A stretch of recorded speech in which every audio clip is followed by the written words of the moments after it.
આજે આપણે આવ્યા છીએ અમરેલી આઈટીઆઈમાં, જ્યાં સ્કિલ એક્સપો 2026 એમાં આપણે આવી ગયા છીએ.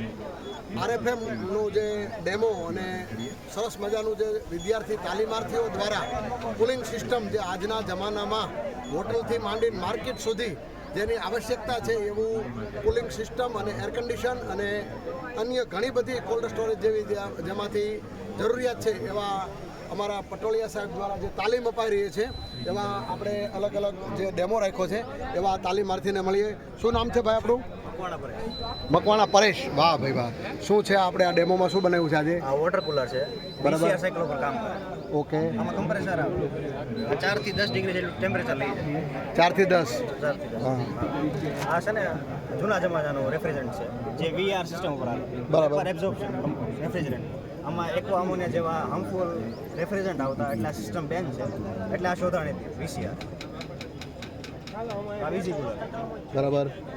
જે છે ને એ નોર્મલ ફ્રીજ જ, પણ આગળ છે ને એ આમ ડિસ્પ્લે થાય એટલે આ મૂકેલું આવડું આ 2 થી 8 ડિગ્રી જેટલું ટેમ્પરેચર લઈ જાય. આ ખાલી માર્કેટિંગ હાટું જ છે, બાકી નોર્મલ ફ્રીજ જ. આ ડીપ ફ્રીજ છે, કેન્ડી ને બધી વસ્તુ -18 સુધી લઈ જાય. આ 2 વીસીઆર પર જ ચાલે. આરએફએમના ટ્રેડમાં તાલીમ લઈને તમને કેવું લાગે છે? અને આ રેફ્રિજરન્ટ સાયકલ વિશે બધું શીખવા મળે. તાલીમ લેવામાં તમને સાધનો, રો મટીરિયલ બધું પૂરેપૂરું મળી રહે છે. કામ કરતી વખતે કાંઈ સલામતી કે એવું કાંઈ રાખો છો? શું સેફટીમાં શું વાપરો છો? સેફટીમાં આપણે શૂઝ ને બધા ગ્લવ્સ. બરાબર બરાબર. ભણવાની બરાબર મજા આવે છે?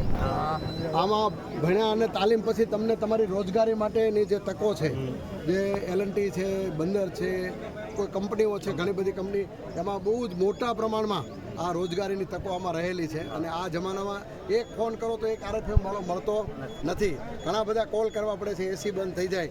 તો આની સુવર્ણ રોજગારી તક તમને જે આપી રહ્યા છે એવા અમારા પટોળિયા સાહેબને મળીએ. પટોળિયા સાહેબ, આપનું આ ટ્રેડ અને આના વિશે 2 મિનિટ તમે પણ અમને માહિતગાર કરશો. Welcome in the skill expo 2026. અમે refrigeration air conditioning technician course નાવ ઇન્સ્ટ્રક્ટર છું હું. આ ટ્રેડમાં અમે જે તાલીમાર્થીઓ તાલીમ લે છે અને 2 વર્ષ માટે માર્ગદર્શન આપીએ છીએ. આ દરમિયાન તે લોકો વીસીઆર સિસ્ટમ ઉપર ચાલતા refrigerator, air conditioner, chiller, central AC plant, VRF system વગેરેની માહિતી મેળવે છે. આ જે કોર્સ છે તેમાં તાલીમ લીધા બાદ મોટાભાગના લોકો પોતાની સ્વરોજગારીમાં જોડાય છે અને બહુ ઇઝીલી મહિને 30 થી 35 હજારની ઇન્કમ મેળવી શકે છે. આ ઉપરાંત ચીલર પ્લાન્ટમાં જઈ અને સારી એવી રોજગારી નોકરી તરીકે પણ મેળવી શકે છે. અમારા હાલ જે જૂના સ્ટુડન્ટ છે, જે 95-96ની ચાલમાં છે, તે લોકો અત્યારે લિમિટેડ કંપની સ્થાપીને બેઠા છે. અમદાવાદમાં ઓઝોન એર સોલ્યુશન લિમિટેડ તરીકે કંપની સ્થપાયેલી છે, જેનું વાર્ષિક ટર્નઓવર અત્યારે 14 કરોડ આસપાસ છે, જે અમારો સ્ટુડન્ટ છે. આવી જ રીતે મુંબઈમાં 2-3 કંપનીઓ છે, જ્યાં અમારા સ્ટુડન્ટ પોતાની કંપની સ્થાપીને બીજાને રોજગારી આપી રહ્યા છે અને સારું એવું કમાઈ રહ્યા છે. આ ટ્રેડમાં તાલીમ માટે લાયકાત શું સાહેબ જોઈએ છે?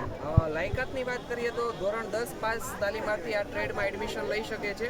2 વર્ષનો કોર્સ રહે છે અને ત્યારબાદ તમને એક બીજી સુવિધા એ મળે છે કે જે લોકો 10 પાસ છે એને 2 વર્ષ આ કોર્સ કર્યા બાદ 10+2 ગણીને 12મા ધોરણ પાસ આઉટ છે એવું સર્ટિફિકેટ મેળવી શકે છે. આ તાલીમ લઈ દરમિયાન સરકાર દ્વારા સ્ટાઇપન્ડની પણ કોઈ જોગવાઈ છે ખરી? સરકાર દ્વારા સ્ટાઇપન્ડ આપવામાં આવે છે. કાસ્ટ વાઇઝ અલગ અલગ હોય છે. નોર્મલ એનું વાર્ષિક 4800 રૂપિયા જેવું સ્ટાઇપન્ડ મળે છે. ખૂબ ખૂબ આભાર. જય હિન્દ.